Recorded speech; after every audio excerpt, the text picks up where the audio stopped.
हेन बेक्यून को बताती है कि वो काफ़ी जल्द मरने वाली है और उसके पास बस 3 ही महीने बाकी हैं।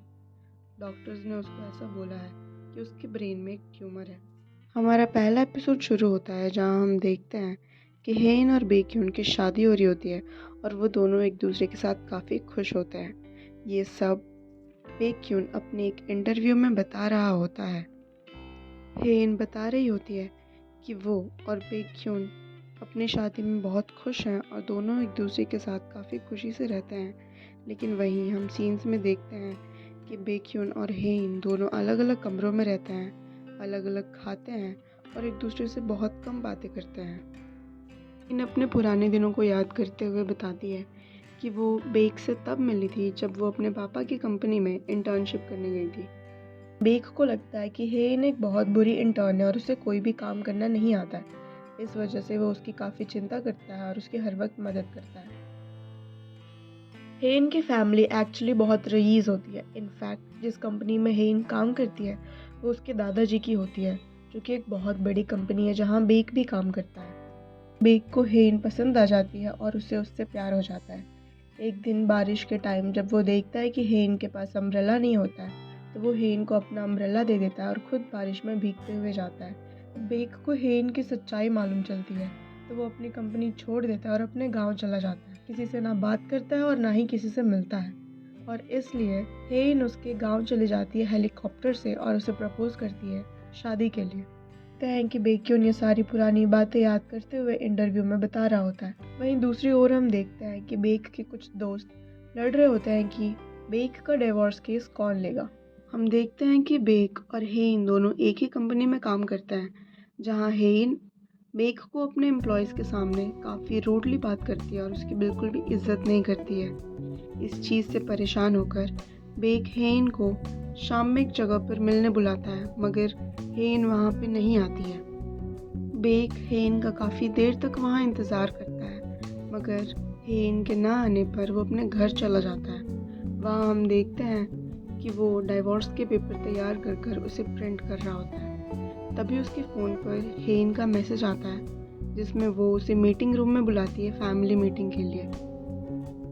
हम देखते हैं कि यहाँ हेन का पूरा परिवार मौजूद होता है, जहाँ उसका छोटा भाई सुचौल और उसकी बीवी दाही, उसके मम्मी और पापा और क्रिस जो उनकी एक फैमिली वेलविशर होती है मौजूद होता है। यहाँ हम देखते हैं कि सुचौल काफ़ी बदतमीज़ी से बात करता है बेक्यून से और हेन के माँ बाप दोनों से बच्चा डिमांड कर रहे होते हैं। हेन की माँ उससे बोलती है कि बेक्यून एमबीए करे अब्रॉड जाकर, जो बेक्यून नहीं करना चाहता है। आगे हम देखते हैं कि फैमिली मीटिंग के बाद हेन और बेक्यून के बीच अब्रॉड और बच्चे को लेकर एक झगड़ा हो जाता है, जिसके बाद बेक्यून गुस्से में घर छोड़कर बाहर चला जाता है।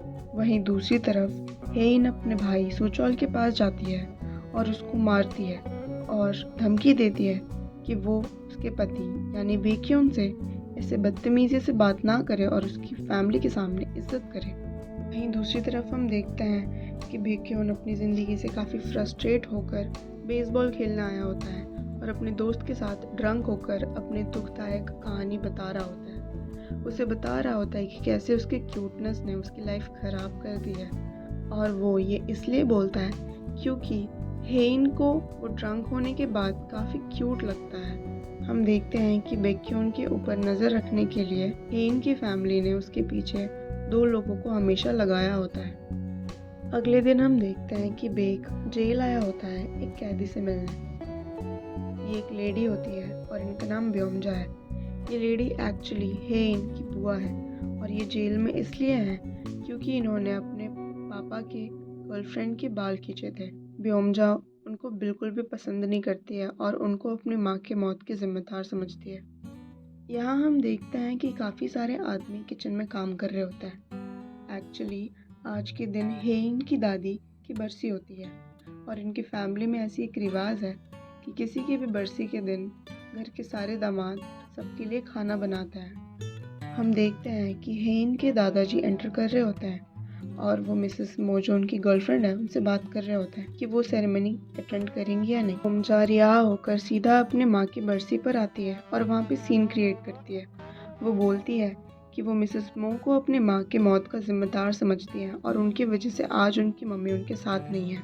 हेन के दादाजी को ऐसा बिल्कुल नहीं लगता है और उनको लगता है कि मिसेस मो एक बहुत ज़्यादा इनोसेंट लेडी है। कंपनी छोड़कर जा रहे होते हैं और इस चीज़ से दुखी होकर पर उस एम्प्लॉय के लिए खुश होकर हेन के पापा उसे अपने आगे की ज़िंदगी के लिए बहुत सारी बधाइयाँ देते हैं और उन्हें गुड लक विश करते हैं।